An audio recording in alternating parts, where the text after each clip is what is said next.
Marko's initial comments at the Italian Grand Prix were criticised for their apparent xenophobic undertones, as they seemed to link Perez's inconsistent performance on the track to his ethnicity. In response, the 80-year-old has now received a written warning and been reminded of his responsibilities as a public figure in motorsport in line with the FIA Code of Ethics, according to a statement from the sport's governing body.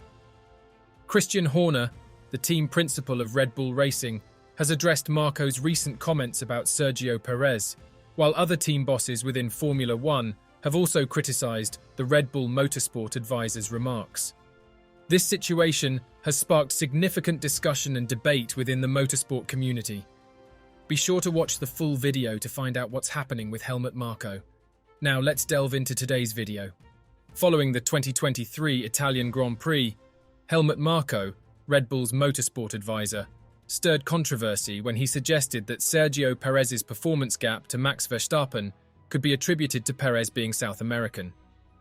These remarks prompted Formula One's governing body, the FIA, to issue an official warning to Marko for his comments regarding his own driver, Sergio Perez. Marko told Red Bull's own service TV channel, "We know that he has problems in qualifying. He has fluctuations in form. He is South American, and he is just not as completely focused in his head as Max is or as Sebastian." Sergio Perez, addressing the media during an interview in Singapore, conveyed that he did not take Helmut Marko's comments personally. He acknowledged that when taken in isolation, such comments could come across as disrespectful, particularly considering the reactions from his fans online. However, Perez stressed the importance of his personal relationship with Marko in helping him understand the context better. He mentioned that Marko had offered a personal apology, and for him, the personal aspect of their relationship carried more weight than public sentiment. In essence, Perez demonstrated a mature and understanding approach to the situation. Apart from the factual error concerning Perez's origin, which places him in North America, Helmut Marko's comments have sparked extensive criticism for perpetuating a racial stereotype. In response to this controversy, the FIA has confirmed, as reported by motorsport.com, that Marko has been formally issued with a written warning. A statement from the governing body was released to address this issue. "We can confirm that Helmut Marko has received a written warning and been reminded of his responsibilities as a public figure in motorsport in line with the FIA Code of Ethics." Red Bull team boss Christian Horner candidly acknowledged on Sky Sports that the comments made by Helmut Marko were inappropriate. He further revealed that Helmut recognized the impropriety of his words and promptly issued both a public and private apology to Sergio Perez. Horner emphasized that life is a continuous learning process, even at 80 years of age, and that lessons had been taken from this incident. Horner went on to emphasize Perez's significant importance within the team, citing his strong global fan base and popularity. He noted that the team takes this responsibility seriously, given their extensive following worldwide. He also mentioned Perez's milestone 250th race and the team's intent to focus on that achievement. Who should Red Bull get rid of? Sergio Perez or the infamous Helmut Marko? Let us know what you think in the comments section. In addition to the wider criticism, Helmut Marko's comments have also garnered disapproval from Formula One team principals within the sport. This controversy has led to a collective response from various figures within the Formula One community. Mercedes Motorsport chief Toto Wolff said, "We're laughing about South America, but it's a topic that's not at all funny. It's not only what has been said, but it's the mindset, that you can even come up with these things. That hasn't got any place in F1. That's not something that should have been said in the past, and certainly not now and in the future."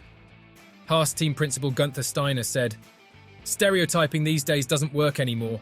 We need to be careful what we say. Sometimes it's very difficult to do, because what you say, you don't mean it, and then you shouldn't say it, obviously, if you're aware of it. I didn't hear it, because I could have understood in German how it was said, so I just read it, and maybe in translation it maybe sounds different, but I think it is what it is, and I think they are dealing with it, and I was surprised to hear that Mexico was in South America." McLaren's Zach Brown echoed his colleagues. "It was not a great comment. You can understand why people were offended by it. I didn't hear it myself. I've only read it, but you have to be very respectful of everyone and not make comments that can be viewed inappropriately." Helmut Marko took the initiative to issue a public apology, and he also held a private conversation with Sergio Perez to address the comments he had made. Christian Horner, the team boss of Red Bull, clarified to Sky Sports that the team had not issued a formal statement on the matter.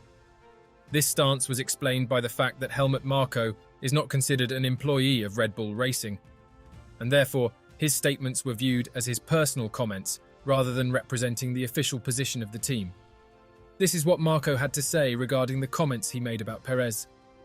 "I would like to apologize for my offensive remark and want to make it absolutely clear that I do not believe that we can generalize about the people from any country, any race, any ethnicity. I was trying to make a point that Checo has fluctuated in his performance this year, but it was wrong to attribute this to his cultural heritage."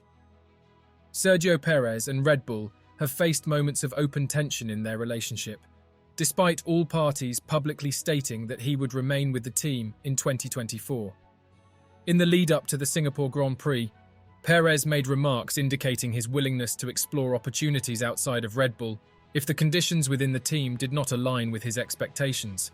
This statement suggests that while the official stance is that he'll stay with Red Bull, there may be ongoing negotiations or discussions regarding the terms of his continued tenure with the team. "I also want to be in an environment in which I feel like I can contribute, and if that place for 2024 isn't here, we have to look for other alternatives. And I think early next year, we will have a clearer picture on what the team wants to do and what I want to do." When queried about what the ideal environment at Red Bull would entail, Perez responded, "Being able to deliver the results that you've got the car for. I feel like times that this year I undershoot that, but like I always say, it only matters where you finish in Abu Dhabi. Up to then, we've been able to recover and have that consistency. All I've learned this year is that you cannot do anything on your own. You need the team around you, you need the team to support you and vice versa. As a driver, you have to believe and be fully committed to it. We've made a lot of progress to make me drive more naturally, so I'm definitely feeling that I'm going back to what I started in terms of how I was driving the car." Now here is a question for all F1 fans out there. Does Red Bull provide an environment that suits Checo? Share your thoughts in the comments below. Lewis Hamilton has expressed strong disapproval of Helmut Marko's comments, emphasizing that such remarks hinder the progress of Formula One. His vocal stance against these comments underscores the importance of promoting inclusivity and diversity within the sport. Hamilton has been a prominent advocate for these principles throughout his career. "It is completely unacceptable. This is not something you just apologize for, and it is all okay. Whilst we say there is no room for any type of discrimination in this sport, and there should be no room for it, to have leaders and people in his position making comments like this is not good for us moving forward," he said. Don't forget to share your thoughts and opinions in the comments section. Stay tuned for more updates, analysis, and coverage as we continue to follow the twists and turns of the Formula One Championship. And don't forget to hit that subscribe button and ring the notification bell so you never miss a moment of the action.